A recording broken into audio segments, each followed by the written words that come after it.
Hi, എല്ലാവർക്കും നമസ്കാരം. ഞാൻ ഇന്ന് കുക്ക് ചെയ്യാൻ പോകുന്നത് ഒരു മാങ്ങ അച്ചാറാണ്. മാങ്ങായും ക്യാരറ്റും ഒക്കെ ഇട്ട് നമ്മുടെ കല്യാണങ്ങൾക്കൊക്കെ കിട്ടുന്ന ഒരു അച്ചാറില്ലേ, വെളുത്തിയ ഒരു അച്ചാർ. ആ അച്ചാറാണ് ഞാൻ ഉണ്ടാക്കാൻ പോകുന്നത്. അപ്പം നമുക്ക് അതെങ്ങനെയാണ് ഉണ്ടാക്കുന്നത് നോക്കാം. ആദ്യം നമുക്ക് അതിന് വേണ്ട സാധനങ്ങൾ എന്തൊക്കെയാണെന്ന് നോക്കാം. നമുക്കതിന് വേണ്ടി മാങ്ങ ഞാൻ ഇങ്ങനെ നീളത്തിൽ അരിഞ്ഞെടുത്തിട്ടുണ്ട്. 2 മാങ്ങ എടുത്തിരിക്കുന്നത്. ഇത് അരിഞ്ഞൊക്കെ കഴിഞ്ഞ് കഴിഞ്ഞപ്പോഴത്തേക്ക് 200 ഗ്രാം ഉണ്ട്. 2 മാങ്ങ എടുത്ത് ഇതുപോലെ നീളത്തിലരിഞ്ഞ് അണ്ടിയെല്ലാം കളഞ്ഞ് തൊലി കളഞ്ഞരിഞ്ഞാണ് 200 ഗ്രാം. അതുപോലെ തന്നെ ഒരു ക്യാരറ്റ് അത്രയും തന്നെ നീളത്തിൽ കനം കുറഞ്ഞരിഞ്ഞത്. ഇനി അതിൻ്റെ കൂട്ടത്തിൽ നമുക്ക് വേണ്ടത് ഇഞ്ചിയാണ്. ഇഞ്ചിയും 2 ഇഞ്ച് പീസ് ഇതുപോലെ തന്നെ നീളത്തിൽ ഉണ്ടോ, ഈ നീളത്തിൽ അരിഞ്ഞു വെച്ചിരിക്കുന്നതാണിത്. 2 ഇഞ്ചിൻ്റെ ഒരു പീസാണ്. പിന്നെ ഇത് 20 അല്ലി വെളുത്തുള്ളി ഉണ്ട്. ആ വെളുത്തുള്ളി അതുപോലെ തന്നെ നീളത്തിൽ ഇതുപോലെ അരിഞ്ഞത് ഉണ്ടോ, ഇതുപോലെ തന്നെ കനം കുറച്ചരിഞ്ഞതാണ്. ഒരു 15 പച്ചമുളക് എടുത്തിട്ടുണ്ട്. പച്ചമുളകും നടുവേ അത്രയും തന്നെ നീളത്തിൽ നടുവേ മുളന്നിട്ട് അത്രയും തന്നെ നീളത്തിൽ കീറിയതാണ് ഇതുപോലെ. പിന്നെ വേണ്ടത് കറിവേപ്പിലയാണ്. കറിവേപ്പില അവനവൻ്റെ ഇഷ്ടം അനുസരിച്ചിടാം. ഞാനിപ്പോൾ ഇവിടെ ഒരു 5 തണ്ട് കറിവേപ്പിലയാണ് എടുത്തിരിക്കുന്നത്. പിന്നെ നമുക്ക് വേണ്ടത് അല്പം മഞ്ഞളാണ്. ഇതൊരു ടീസ്പൂൺ മഞ്ഞളുണ്ട്. ഇതൊരു കളറിന് വേണ്ടി മാത്രം ഞാൻ ഉപയോഗിക്കുന്നുണ്ട് മഞ്ഞൾ, ഒരു ചെറിയ മഞ്ഞ കളർ വരാൻ വേണ്ടി മാത്രം. 2 ടീസ്പൂൺ കടുക് എടുത്തിട്ടുണ്ട്. ഇതിൽ 1 ടീസ്പൂൺ കടുക് നമുക്ക് വറുത്തിട്ട് ചെറുതായിട്ടൊന്ന് ക്രഷ് ചെയ്തെടുക്കണം. ഡ്രൈ റോസ്റ്റ് ചെയ്തിട്ട് ക്രഷ് ചെയ്തെടുക്കും. ഇതിൻ്റെ പകുതി അത് ഞാൻ കാണിച്ചു തരാം എപ്പോഴാണ് ചെയ്യുന്നതെന്ന്. പിന്നെ ഉലുവ 1 ടീസ്പൂൺ ഉലുവയുടെ പകുതിയും നമുക്ക് ഡ്രൈ റോസ്റ്റ് ചെയ്യണം. നമ്മൾ സാധാരണ അച്ചാർ ഉണ്ടാക്കുന്നത് നല്ലെണ്ണയിലാണ്. അത് തന്നെയാണ് നല്ല ടേസ്റ്റ് വരുന്നത്. അപ്പോൾ ഞാനിവിടെ നല്ലെണ്ണ എടുത്തിരിക്കുന്നത്. ഇതൊരു 50 ml നല്ലെണ്ണയുണ്ട്. ഇതൊരു 1/2 കപ്പ് വെള്ളമുണ്ട്. പിന്നെ 1/4 കപ്പ് വിനാഗിരി. പിന്നെ നമുക്ക് വേണ്ടത് കായത്തിൻ്റെ പൊടിയാണ്. 1 ടീസ്പൂൺ കായത്തിൻ്റെ പൊടി വേണം. ആദ്യം നമുക്ക് ഈ അരിഞ്ഞു വെച്ചിരിക്കുന്ന മാങ്ങയും ക്യാരറ്റും കൂടെ കൂടി അല്പം ഉപ്പും മഞ്ഞളും തിരുമ്മി ഒരു അരമണിക്കൂർ വെക്കണം. അപ്പോൾ നമുക്ക് ആദ്യം അത് ചെയ്യാം. അതിനായിട്ട് ഞാനൊരു ഇച്ചിരി വലിയ പാത്രം എടുത്തിട്ടുണ്ട്. അതിലേക്ക് മാങ്ങ ഇട്ട് കൊടുക്കുക. പിന്നെ നമ്മൾ അരിഞ്ഞു വെച്ചിരിക്കുന്ന ക്യാരറ്റും അത് രണ്ടും കൂടെ ഇട്ട് ഒരു എടുത്ത് വെച്ചിരിക്കുന്നതിൽ പകുതി മഞ്ഞൾപ്പൊടി,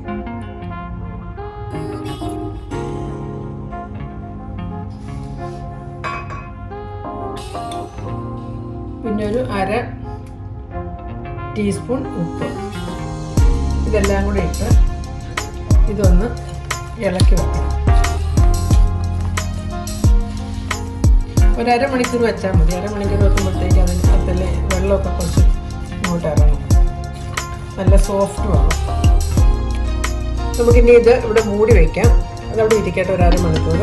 ആ സമയം കൊണ്ട് നമുക്ക് കടുകും ഉലുവയും കൂടെ കൂടി ഡ്രൈ റോസ്റ്റ് ചെയ്തെടുക്കാം. നമുക്ക് ആദ്യം ഈ കടുകും ഉലുവയും കൂടി ഒന്ന് വറുത്തെടുക്കണം. അതിന് ഞാനൊരു പാൻ അടുപ്പിൽ വെച്ചിട്ടുണ്ട്. ഇത് ചൂടായി കഴിയുമ്പോൾ നമുക്ക് എടുത്ത് വെച്ചിരിക്കുന്ന ഇതിൻ്റെ പകുതി കടുക്, 2 ടീസ്പൂൺ കടുക് ഞാൻ എടുത്ത് വെച്ചിരിക്കുന്നത്. അതിൻ്റെ പകുതി ഇട്ട് വെക്കാം. പിന്നെ ഉലുവ 1 ടീസ്പൂൺ വെച്ചിരിക്കുന്നുണ്ട്. അതിൻ്റെ പകുതി ഇടാം. 1/2 ടീസ്പൂൺ വറുത്തെടുക്കണം. ഇതിപ്പോൾ ആയിട്ടുണ്ട്. കടുകൊക്കെ ഇങ്ങനെ പൊട്ടാൻ തുടങ്ങിയിട്ടുണ്ട്. നമുക്ക് ഉലുവയുടെ കളറുണ്ട്. ഉലുവയുടെ കളറും നല്ല ഗോൾഡനായി. നമുക്കിനി ഓഫ് ചെയ്യും. നമുക്കിനി ഈ കടുകും ഉലുവയും കൂടെ കൂടി നമുക്ക് ഒന്ന് കല്ലിൽ വെച്ച് പൊടിച്ചെടുക്കണം. ഒത്തിരി നന്നായിട്ട് പൊടിയുണ്ട്. അതുകൊണ്ട് ഞാൻ മിക്സിയിൽ ചെയ്യാത്തത്. മിക്സി ചെയ്ത് കഴിഞ്ഞാൽ അപ്പൊടി പൊടിഞ്ഞു പോകും. ജസ്റ്റ് ഒന്ന് ഇടിച്ച് ഒന്ന് പൊളന്ന് എടുത്താൽ മതി. ഒത്തിരി തരിതരിയായിട്ട് ചെയ്തെടുക്കണം. ഇത്രയും മതി. കുറേയൊക്കെ പൊടിഞ്ഞിട്ടുണ്ട്, കുറേ ഒന്നും പൊടിയാതെ ഇങ്ങോട്ട് പോകണം. നല്ല ഇത്രയും കണ്ടോ, ഇത് മതി. ഇനി ഇതവിടെ ഇരിക്കട്ടെ. ഇനി നമുക്ക് ഒരു പാൻ അടുപ്പിൽ വെച്ചിട്ട് ഈ നല്ലെണ്ണ അങ്ങോട്ട് ഒഴിച്ചു കൊടുക്കാം. നമുക്കിനി ഈ കടുക് അങ്ങോട്ട് ഇട്ട് കൊടുക്കുക. എണ്ണ നന്നായിട്ട് ചൂടായിട്ടുണ്ട്. കടുക് പൊട്ടിക്കഴിയുമ്പോൾ നമ്മുടെ ഉലുവായും കൂടി അങ്ങോട്ട് ഇടാം.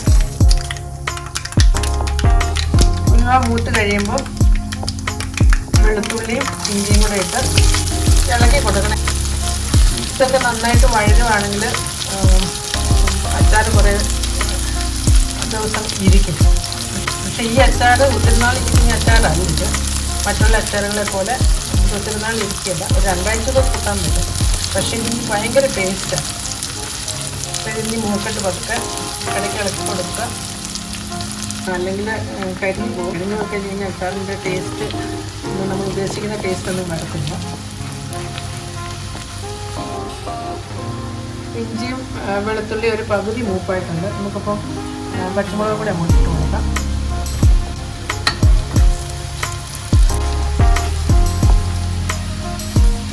ഇവിടെ പച്ചമുളക് ഒരു പകുതി മൂത്തിട്ടുണ്ട്. അപ്പം നമുക്ക് ആ കറിവേപ്പില എടുത്ത് വെച്ചിട്ടുണ്ടല്ലോ, അതും കൂടെ അങ്ങോട്ട് ഇടാം.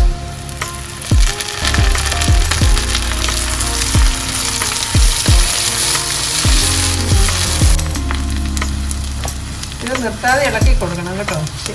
മീഡിയം ഫ്ലെയിമിലാണ് വെച്ചിരിക്കുന്നത്. അപ്പോൾ ഇത് ഒരുവിധം നന്നായിട്ട് മൂത്ത് വരുന്നുണ്ട്.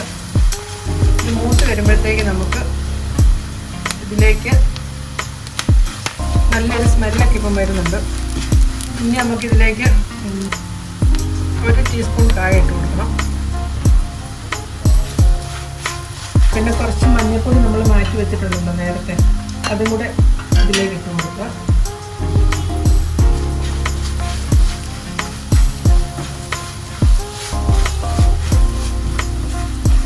ഇപ്പം കണ്ട നല്ലൊരു നിറം വന്നിട്ടുണ്ട്. ഈ ഒരു ചെറിയ മഞ്ഞ കളറാണ് അച്ചാറിൻ്റെ നിറം. മാങ്ങയ്ക്കൊക്കെ ഈ ചെറിയൊരു മഞ്ഞ കളർ പിടിക്കും. ഇപ്പം നല്ല സ്മെല്ല് വരുന്നുണ്ട്. നമുക്കിനി ഇത് മതി, ഇത്രയും മൂത്താൽ മതി. ഇതുണ്ടോ വെളുത്തുള്ളി ഇഞ്ചിയൊക്കെ നന്നായിട്ട് മൂത്തിട്ടുണ്ട്. നമുക്കിനി ഇതിലേക്ക് നമ്മൾ എടുത്ത് വെച്ചിരിക്കുന്ന വെള്ളം ചേർത്ത് കൊടുക്കാം. 1 കപ്പ് വെള്ളമാണ് എടുത്ത് വെച്ചിരിക്കുന്നത്. നമുക്കതങ്ങോട്ട് ഒഴിച്ചു കൊടുക്കാം. ആ കൂടെ തന്നെ വിനാഗിരിയുടെ പൊടി വയ്ക്കാം. വിനാഗിരിയൊക്കെ ചിലപ്പോൾ ഇച്ചിരി അങ്ങോട്ടും ഇങ്ങോട്ടും ഒക്കെ അളവ് മാങ്ങയുടെ പുളി അനുസരിച്ച് മാറ്റിയിട്ട് വേണം. ഞാനെടുത്ത മാങ്ങയ്ക്ക് അധികം പുളി ഇല്ലാത്ത മാങ്ങയാണ്. അപ്പം ചിലപ്പോൾ ഇത്രയും വിനാഗിരി കൊണ്ട് മതിയായിരിക്കും. അതൊക്കെ വേണമെങ്കിൽ പിന്നെ നമുക്ക് ചേർക്കുകയും ചെയ്യാം. ഇത് നന്നായിട്ടൊന്ന് തിളയ്ക്കണം. മാങ്ങയിൽ നമ്മൾ ഉപ്പ് ഇട്ടിട്ടുണ്ട്. ഇപ്പോൾ ഇതിനകത്ത് ഉപ്പ് ചേർത്തു. ഒന്നുകൂടെ ഉപ്പ് നോക്കിയിട്ട് ആവശ്യമുണ്ടെങ്കിൽ കുറച്ച് ഉപ്പ് കൂടെ ചേർക്കണം കേട്ടോ. ഉപ്പ് ഇച്ചിരി കുറവാണ്. അപ്പോൾ ഞാനൊരു അല്പം ഉപ്പും കൂടെ ചേർക്കുക. ഇതൊന്ന് നന്നായിട്ട് തിളച്ച് കഴിയുമ്പോൾ നമുക്ക് മാങ്ങ ചേർക്കാം. മാങ്ങായും നമ്മുടെ ക്യാരറ്റും കൂടെ അതിലേക്ക് ചേർക്കാം. ഇതൊന്ന് നന്നായിട്ട് തിളക്കട്ടെ. നമുക്ക് ഇനി ഈ മാങ്ങ അങ്ങോട്ട് ചേർത്ത് കൊടുക്കാം. മാങ്ങ നല്ല സോഫ്റ്റ് ആയിട്ടുണ്ട്. നമ്മൾ ഉപ്പും മഞ്ഞളൊക്കെ ഇട്ട് വെച്ചാണ് നല്ല സോഫ്റ്റ് ആയിട്ടുണ്ട്. ഈ വെള്ളവും നന്നായിട്ട് തിളച്ചിട്ടുണ്ട്. അപ്പം ഇനി ഇതങ്ങോട്ട് ചേർക്കാം നമുക്ക്.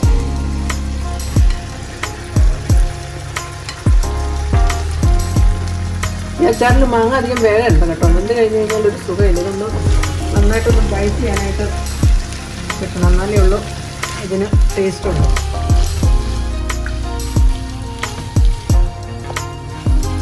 അത് ജസ്റ്റ് ഒന്ന് തിളയ്ക്കണം. തിളച്ച് കഴിയുമ്പോഴും ഓഫ് ചെയ്തേക്കാം.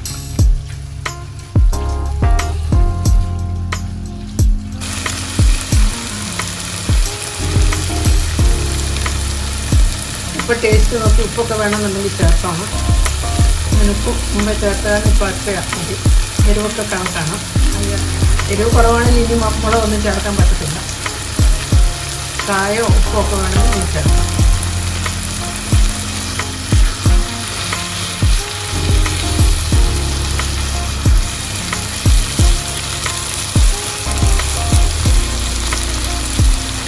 ഇതിവിടെ തിളച്ചിട്ടുണ്ട്. നമ്മൾ നേരത്തെ പൊടിച്ച് വെച്ചിരുന്ന കടുകും ഉലുവയും കൂടെ കൂടി ഇതിലേക്ക് ഇട്ട് കൊടുക്കുകയാണ്.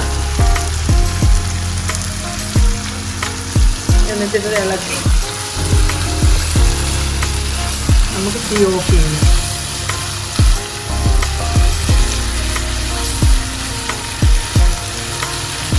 ഇത് നന്നായിട്ട് തണുത്ത് കഴിയുമ്പോഴത്തേക്ക് കുപ്പിക്കകത്ത് ഇട്ട് ഫ്രിഡ്ജിൽ വെക്കണം.